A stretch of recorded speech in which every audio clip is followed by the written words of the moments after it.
Guys, how you doing? I thought I'd just do a quick video um, on dealing with loss, dealing with losing, and uh, at quite a high level, or even at a local level. Like it's more about like what's important for you, right? And the expectations that you put on yourself, the training that went into it, the sacrifices with family, the financial commitment if you had to travel overseas. Um, am I good enough? Like, should I be doing this? Is this like a pipe dream? You know, and I think that a lot of the time, and I think especially if you're used to winning a lot, then losing hurts more. So whether you've been winning at blue belt, for example, and then you go up to purple belt, and you haven't adjusted your expectations, then it's very easy to get kind of disgruntled a bit.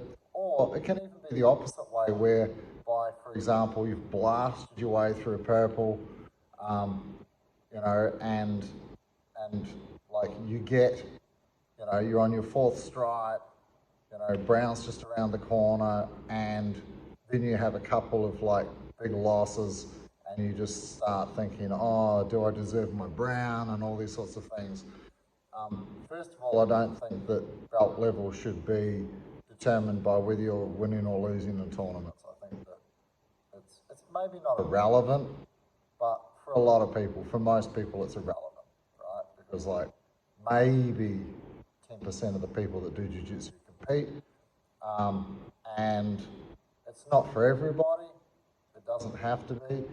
Um, you're in your 40s, you know, you come into jiu-jitsu with a bunch of injuries, for example, um, and like to be expected to go out there and go into a really high injury risk area, you know, when the whole thing is about like looking after ourselves. It's, you know, like the injury risk that you face at tournaments is not like anything else. It's very high. There's very poor warm-up facilities. A lot of the time, you don't know when you're going to fight because the tournaments get all messed up. You get back-to-back fights when you're not supposed to. All sorts of stuff can happen, and the injury risk is very, very high. So for anybody in their 40s or 50s or beyond, like I think that it's a massive risk, you know, and often not worth it. You know, if you hurt your knee and you're off training properly, it could be a permanent injury, you know, at that age. So I think preservation should take precedence. But I think that what many people don't realise, and I watched the Netflix documentary the other day on the tennis, and they followed a whole bunch of the tennis players, and like they are deep in it mentally. Like I can't believe like maybe 5% of them have mental coaches, have a sports psychologist helping them. The last 5 minutes before they go out to play is the most crucial because it sets their mindset, and they don't even have their mindset coach there if they have one. Yeah, they're relying on the fact that hopefully their coach or their brother or their sister or whatever doesn't say completely the wrong thing, put them in the wrong headspace, and they go out there and lose. And like one of them said, we lose every week. There's only one person that wins each week, that wins the tournament. The rest of us are all losers. And they put so much into it, and to lose and lose and lose and lose, and occasionally win like every 6 months or sometimes every couple of years, they only get to win a big tournament, you know, like a Grand Slam or something. So I think that adjusting your expectations relative to your grade and stuff like that, and also realize that unless you are a deeply committed professional competitor, you know, which means you're like most likely under 30, you know, under 25 even, and you've dedicated most of your life to it, that it should be seen as just fun. Go out there, test yourself, and see how you go, but at the end of the day, it doesn't mean squiddly. It doesn't really mean a lot, right? Um, and just be aware of the huge injury risk that you're facing, especially these days in no-gi with all the leg lock attacks and stuff like that. That's a whole other subject. But I think that losing and learning how to lose is very important.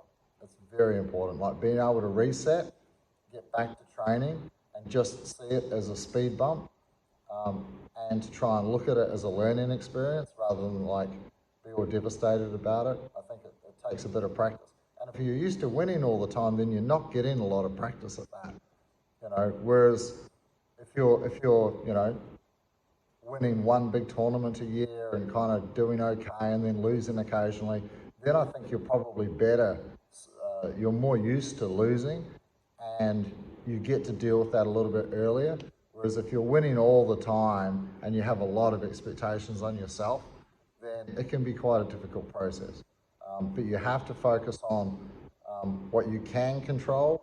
You know, like sometimes you're gonna meet the best guy in the tournament in your first round instead of usually meeting them in the final. Yeah, like they might have just messed the brackets up or whatever, and you should meet the next best guy in the final if you're one of the top guys. But if they've messed the brackets up and you meet the very best guy in your first round, and you make a couple of mistakes and maybe the ref's against you or whatever, anything can happen and you end up losing first round. That happens to everybody. And then learning how to reset from that, like that almost takes practice. But you shouldn't be embarrassed by it, not at all. Is that like by learning, then you're gonna, by losing rather, you're gonna learn how to deal with it better and reset, and then that increases your chances of getting back to training and being in a good positive mindset, which then already puts you ahead on your path to your next tournament or to go deeper into your training. Yeah. Anyway, that's my little bit on losing. I think that for a lot of people, they just put way too much focus on they love to win, but they hate to lose, and that's fine. But you have to realize like where you are in your career, what you're doing it for, and ultimately what it means. It really doesn't. Mosquitoes. Really, it doesn't mean a lot in the scale of things. Like what's important is your mental health, your physical health, your family, your relationships, your work, and that you enjoy your training and that you move forwards with that as soon as possible. Anyway, have a great one, Dave.